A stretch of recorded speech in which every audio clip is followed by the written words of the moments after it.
terpuji bagi Allah Subhanahu wa taala dan jamaah hadis ibu yang hadir di sini. Jazakumullah khair sudah hadir di dalam majlis ilmu ini. Salawat dan serta salam semoga tercurah kepada junjungan kita, baginda besar kita itu Nabi Muhammad sallallahu alaihi wasallam, para keluarga, para sahabat dan seluruh umatnya, dan kita sebagai umatnya mudah-mudahan mendapatkan syafaat kelak yaumul qiyamah. Amin ya rabbal alamin. Hadirin yang dirahmati Allah Subhanahu wa taala, marilah kita mulai kajian majelis ilmu ini dengan rasa syukur yang berdalam kepada Allah Subhanahu wa taala, berkah rahmat dan kasih sayangnya kita masih diberi kehidupan, kesehatan dan kesempatan kita untuk berkumpul dalam majelis ilmu ini atau kajian malam Ahad.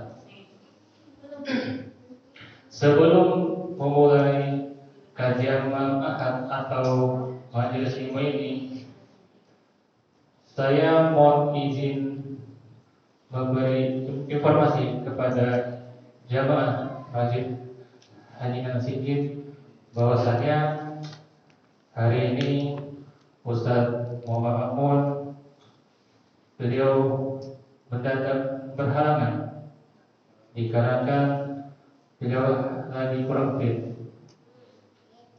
Semoga Allah Subhanahu wa taala memberi kesembuhan dan kesehatan untuk beliau. Amin ya rabbal alamin. Dan untuk sementara ini yang menggantikan beliau pada ini adalah saya. Jadi saya baru pertama kali menggantikan posisi beliau sementara untuk mengisi kajian majelis ilmu ini. Jadi mohon maaf kalau saya masih banyak kurang dan saya masih belajar. Jadi mohon maaf yang sebesar-besarnya dan jadi mohon dimaklumi. Baik, kita akan sebelum mulai majelis ilmu ini kita sama-sama membuka basmalah. Bismillahirrahmanirrahim. Pada malam Ahad ini izinkan menyampaikan sebuah tema yang sangat penting untuk kita hadir di dalam majelis ilmu ini, yaitu tentang luasnya kasih sayang Allah Subhanahu wa taala. Tema ini relevan dengan kehidupan kita karena kasih sayang Allah adalah inti dari hubungan kita dengannya. Rahmat Allah meliputi seluruh ciptanya sebagaimana dalam Quran surah Al-A'raf ayat 156. A'udzubillahi minasyaitonir rajim. Bismillahirrahmanirrahim. Qul lana fi hadhihi dunya hasanah wa fil akhirati inna hudna ilaika qawlan azabi musbihinna hadsya wa rahmatan wasi'at kulla syai'in fa'asabuhuna illadzina yattaquna ya'udhu zakatan walladzina hum birahmatin yu'minun. Ya, artinya tetapkanlah untuk kami kebaikan dunia ini dan di akhirat sesungguhnya kami kembali bertobat kepada Engkau.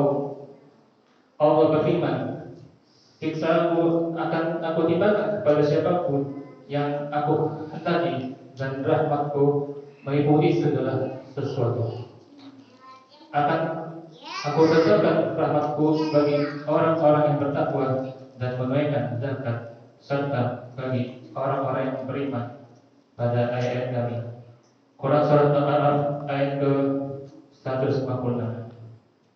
Jadi di dalam kandungan ayat surat Al-A'raf 156 ini, ayat ini mengajarkan kepada kita bahwasanya kasih sayang Allah begitu luas sekali, mencakup segala sesuatu tanpa terkecuali.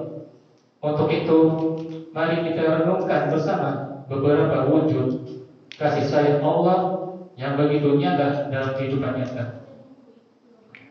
Yang pertama yaitu kasih sayang Allah dalam penciptaan. Hadirin jamaah majelis ini yang dimuliakan Allah Subhanahu wa taala, tahukah kita bahwa seluruh ciptaan Allah adalah tanda-tanda kasih sayangnya? Langit yang luas, bumi yang menyediakan tempat tinggal, air yang menyejukkan, udara yang kita hirup, semuanya adalah wujud kasih sayang Allah kepada makhluknya.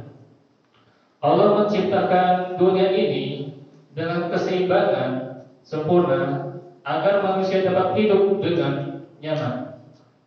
Ini sudah dalam Al-Quran surat Ad-Dasiyat ayat ke-13. Allah Subhanahu wa taala berfirman,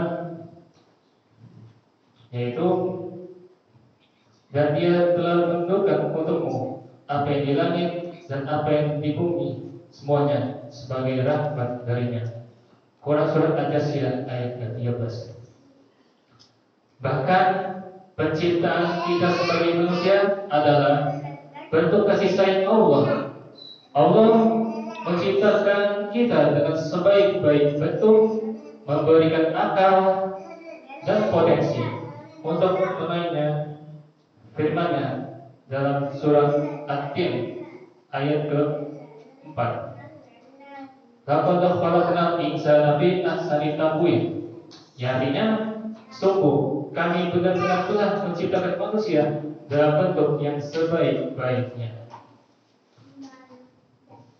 Pernahkah kita berhenti sejenak dan merenungkan mengapa Allah begitu mencintai kita sebagai memberikan semua ini tanpa meminta balasan apapun? Selanjutnya nomor 2 yaitu kasih sayang Allah dalam nikmat yang tak terhitung. Hadirin yang berbahagia, nikmat Allah begitu banyak hingga mustahil untuk kita hitung. Allah Subhanahu wa taala berfirman dalam Quran surat Ibrahim ayat ke-34. A'udzu billahi minasyaitonir rajim. Bismillahirrahmanirrahim. Wa ma arsalna min rasulin illa lisan qaumin liyubayyina lahum fayudillahu man yasha wa yahdi man yasha wa huwa al-azizul hakim. Ya, artinya kami tidak mengutus seorang rasul pun kecuali dalam bahasa kaumnya agar dia dapat memberi penjelasan kepada mereka. Maka Allah menisahkan siapa yang Dia kehendaki karena kecenderungan untuk sesat dan memberi petunjuk kepada siapa yang Dia kehendaki. Surah Al-Ibrahim ayat ke-34. Jadi lihatlah nikmat-nikmat yang kita miliki saat ini. Tubuh kita yang sehat, rezeki yang terus mengalir, dan kemampuan kita untuk beribadah. Semuanya adalah bukti kasih sayang Allah.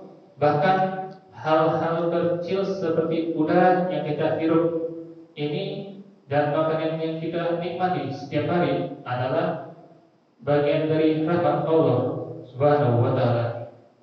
Namun seringkali manusia lalai dan lupa bersyukur apa yang diberikan oleh Allah Subhanahu wa taala.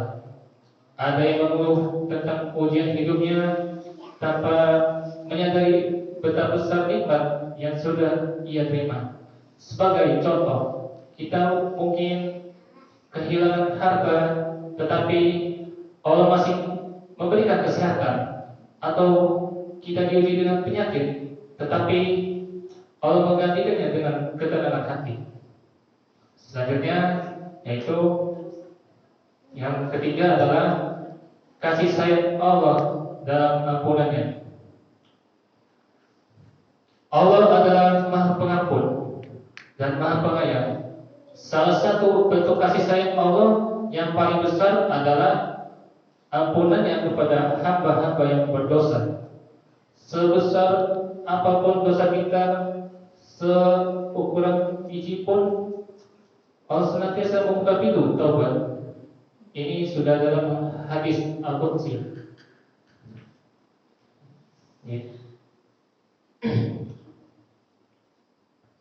Allah berfirman, wahai anak Adam, selama engkau berdoa dan berharap kepadaku, aku akan mengampuni dosamu, meskipun dosa-dosamu sebesar langit dan bumi, selama engkau tidak menyekutukan aku. Hadis ini menunjukkan betapa Allah tidak pernah berhenti mencintai hambanya. Bahkan ketika manusia jatuh dalam dosa, Allah tidak langsung menghukumnya. Allah memberikan waktu dan kesempatan untuk bertaubat karena Dia ingin kita kembali kepadanya. Yang keempat yaitu kasih sayang Allah dalam ujian hidup. Seringkali kita salah paham tentang ujian hidup. Kita mengira ujian adalah tanda Allah tidak mencintai kita. Padahal justru sebaliknya, ujian adalah bentuk kasih sayang Allah untuk mengingatkan kita agar kembali kepadanya. Ini sudah ada dalam Quran surat Al-Baqarah ayat 155. A'udzu billahi minasyaitonir rajim. Bismillahirrahmanirrahim. Wa lanabluwannakum bisyai'in minal khawfi wal ju'i wal naqsin minal amwali wal anfusi wath-thamarat wa basyiris sabirin.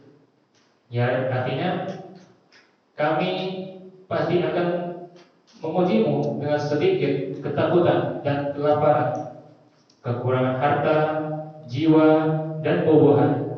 Sampaikanlah wahai Nabi Muhammad kabar gembira kepada orang-orang yang sabar. Quran surah Al-Baqarah ayat 155. Ujian adalah cara Allah membersihkan dosa-dosa kita dan meningkatkan derajat kita di sisinya. Rasulullah SAW bersabda, tidaklah seorang muslim tertimpa kelelahan, penyakit, kesusahan, kesedihan, gangguan, bahkan duri yang menusuknya, melainkan Allah akan menghapuskan sebagian dosa-dosanya karena hal itu. Hadis riwayat Bukhari dan Muslim. Selanjutnya yang kelima yaitu kasih sayang Allah dalam syariat Islam. Hadirin yang dimuliakan Allah Subhanahu wa taala, syariat Islam yang Allah turunkan adalah wujud kasih sayangnya. Wujud kasih sayangnya. Semua perintah dan larangan Allah bertujuan untuk kebaikan kita. Salat misalnya bukan beban, tetapi sarana untuk mendekatkan diri kepada Allah dan memperoleh ketenangan jiwa. Ini sudah ada dalam Al-Quran surat Az-Zariyat ayat ke-56. Ayat ke-56. Allah Subhanahu wa taala berfirman, A'udzu billahi minasyaitonir rajim. Bismillahirrahmanirrahim. Wa ma khalaqatul jinna wal insa illa liya'budun. Artinya, tidaklah aku menciptakan jin dan manusia kecuali untuk beribadah kepadaku. Quran Az-Zariyat ayat ke-56. Selanjutnya, perintah puasa, zakat, haji, dan semua ibadah lainnya juga memiliki hikmah yang mendalam. Dengan menjalankan syariat, kita tidak hanya dapat mendapat pahala, tetapi juga menjaga diri dari keburukan dunia. Selanjutnya, yaitu kita akan menunjukkan yaitu jangan terputus asa dari rahmat Allah. Ini adalah salah satu pesan agung dalam Al-Quran yang mengingatkan kita bahwa rahmat Allah itu meliputi segala sesuatu. Tidak ada dosa yang terlalu besar untuk diampuni Allah. Tidak ada masalah yang terlalu rumit untuk diselesaikannya, dan tidak ada keadaan yang terlalu sulit bagi rahmatnya. Itu yang pertama, yaitu larangan berputus asa dalam Al-Quran.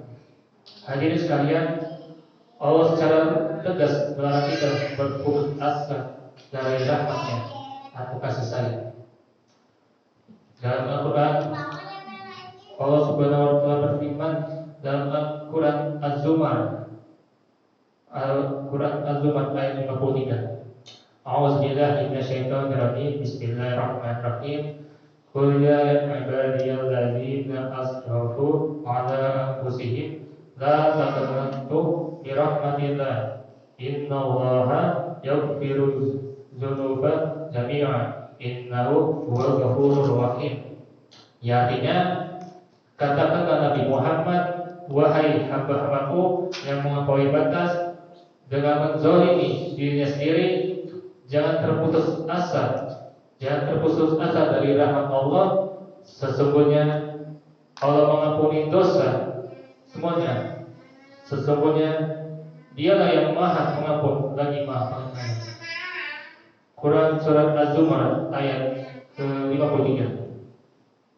Ayat ini menjelaskan berisi tentang pesannya agar manusia tidak berputus asa dari rahmat Allah meskipun telah melakukan banyak dosa.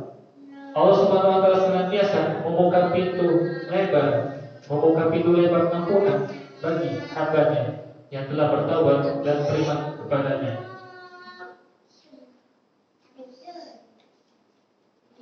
Selanjutnya, ini masih membahas Quran Az-Zumar.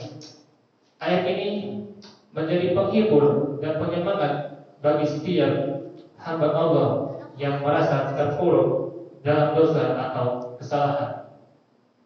Allah memanggil kita dengan penuh kelembutan, memanggil kita sebagai hamba-hambanya meskipun kita mungkin telah melakukan banyak kesalahan. Yang kedua, yaitu rahmat Allah meliputi segala sesuatu.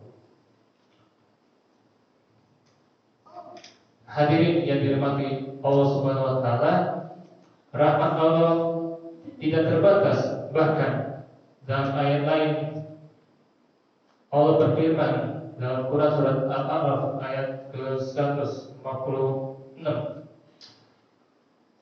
A'udzubillahi minasyaitonir rajim. Bismillahirrahmanirrahim. Waqtub lana fi hadhihi dunya hasanah wa fil akhirati inna hudna ilaik. Qala azabi usibu bihi man asha wa rahmatan wasi'at kulla syai'in fa sa'atuhuna lilladzina yattaquna wa yaquluna zakata walladzina hum bi ayatina yu'minun. Ya, artinya, tetapkanlah untuk kebaikan di dunia ini dan di akhirat. Sesungguhnya kami kembali bertobat kepada Engkau. Allah berfirman, siksaku akan kutimpakan kepada siapa yang aku kehendaki, dan rahmatku meliputi segala sesuatu. Akan aku tetapkan rahmatku bagi orang yang bertakwa dan menunaikan zakat, serta bagi orang yang beriman. Pada ayat yang kami Quran surat Al-A'raf ayat ke-156. Jadi rahmat Allah mencakup semua makhluknya, bagi yang taat maupun yang durhaka. Sinar matahari, udara yang kita hirup, dan nikmat kehidupan yang kita rasakan setiap hari adalah bagian dari rahmatnya. Bahkan ketika kita jatuh dalam dosa, Allah tetap memberikan kita kesempatan untuk bertaubat dan kembali kepadanya. Dalam sebuah hadis Al-Qudsi, Allah berfirman, wahai anak Adam, jika dosamu mencapai langit, lalu engkau memohon ampun kepadaku, niscaya aku akan mengampunimu tanpa peduli sebanyak apa dosamu. Hadis riwayat Tirmizi. Hadis ini menunjukkan bahwa sebesar apapun dosa kita, Allah masih membuka pintu ampunannya. Maka tidak ada alasan pun bagi kita untuk berputus asa. Yang ketiga, yaitu mengapa orang sering berputus asa. Hadirin yang berbahagia, ada beberapa alasan mengapa manusia sering merasa putus asa. Yang pertama yaitu merasa dosa terlalu besar. Banyak orang berpikir bahwa dosa mereka terlalu banyak sehingga tidak mungkin diampuni. Padahal Allah Maha Pengampun. Tidak ada dosa yang terlalu besar bagi rahmatnya. Yang kedua, merasa masalah hidup terlalu berat. Sebagian orang yang merasa bahwa ujian yang mereka hadapi terlalu berat sehingga mereka kehilangan harapan. Padahal Allah telah berjanji bahwa setelah kesulitan pasti ada kemudahan. Ini maksud dari dalam Quran surat Al-Insyirah ayat 6. Yang ketiga yaitu kurangnya keyakinan kepada Allah. Putus asa seringkali muncul karena lemahnya keimanan kepada sifat-sifat Allah, seperti Maha Pengampun, Maha Penyayang, dan Maha Pemurah. Yang keempat, cara menghindari putus asa dari rahmat Allah. Hadirin jamaah majelis ilmu Masjid Haji Sigit dimuliakan Allah Subhanahu wa taala. Lalu bagaimana caranya agar kita tidak terjatuh dalam rasa putus asa? Yaitu yang pertama, perbanyak istighfar dan taubat. Jangan pernah ragu untuk memohon ampun kepada Allah. Allah menyukai hambanya yang bertaubat. Bahkan Allah menggambarkan dirinya. Ini sudah dalam Al-Quran surat Al-Baqarah ayat 222. Allah Subhanahu wa taala berfirman, sesungguhnya Allah mencintai orang yang bertaubat dan menyucikan diri. Quran surat Al-Baqarah ayat 222. Yang kedua yaitu yakin bahwa ujian adalah rahmat. Ketahuilah bahwa setiap ujian adalah bentuk kasih sayang Allah. Ini sudah ada dalam hadis Rasulullah SAW bersabda, barang siapa yang dikehendaki Allah kebaikan, maka Allah akan menimpakan kepadanya ujian. Hadis riwayat Bukhari. Ujian adalah cara Allah membersihkan dosa-dosa kita dan meningkatkan derajat kita di sisinya. Yang ketiga, perbanyak amal soleh. Amal soleh seperti sholat, bersedekah, membaca Al-Quran, dan sunnah-sunnah yang lainnya. Itu dapat mendekatkan kita kepada Allah dan memaukan hati kita.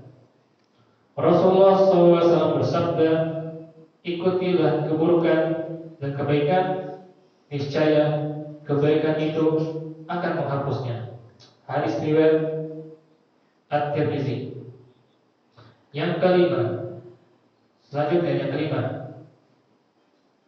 yaitu kisah-kisah orang yang tidak berputus asa. Untuk memotivasi kita, mari kita simak beberapa kisah dari Al-Quran dan hadis tentang orang-orang yang tidak berputus asa dari rahmat Allah. Yang pertama, ini ada di dalam kisah Nabi Yunus alaihissalam. Nabi Yunus pernah ditelan oleh ikan paus karena meninggalkan kaumnya. Namun di dalam kegelapan perut ikan, Nabi Yunus tidak berputus asa. Beliau berdoa, La ilaha illallah anta subhanaka inni kuntu minaz zalimin. Ini doa Nabi Yunus ada tercantum dalam Al-Quran surat Al-Anbiya ayat ke-87. Jadi doa ini akhirnya menyelamatkan beliau. Kisah ini mengajarkan kita bahwa dalam keadaan seburuk apapun kita harus tetap memohon rahmat Allah.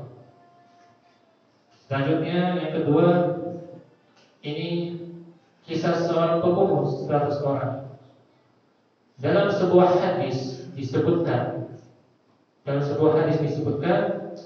kisah tentang seorang pembunuh yang telah membunuh 100 orang. Taubatnya karena niat dan usahanya untuk memperbaiki diri. Kisah ini menunjukkan bahwa pintu rahmat Allah itu selalu terbuka lebar, bahkan bagi orang yang dosanya sangat besar. Hadirin yang dirahmati Allah, setelah semua ini, salah satu hal yang harus kita yakini adalah bahwa Allah mencintai hamba-hambanya dan selalu membuka pintu rahmatnya.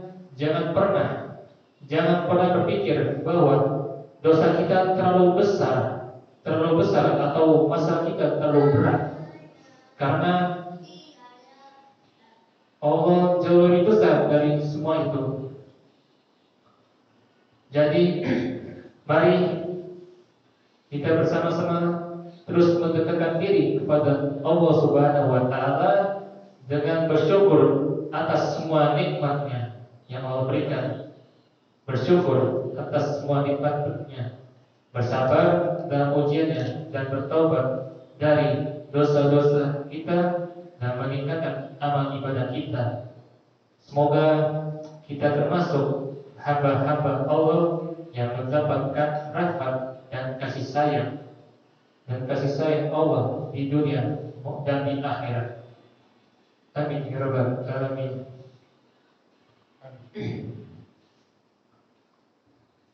Alhamdulillah. Segala puji bagi Allah yang telah memberikan kita ilmu dan penduduknya.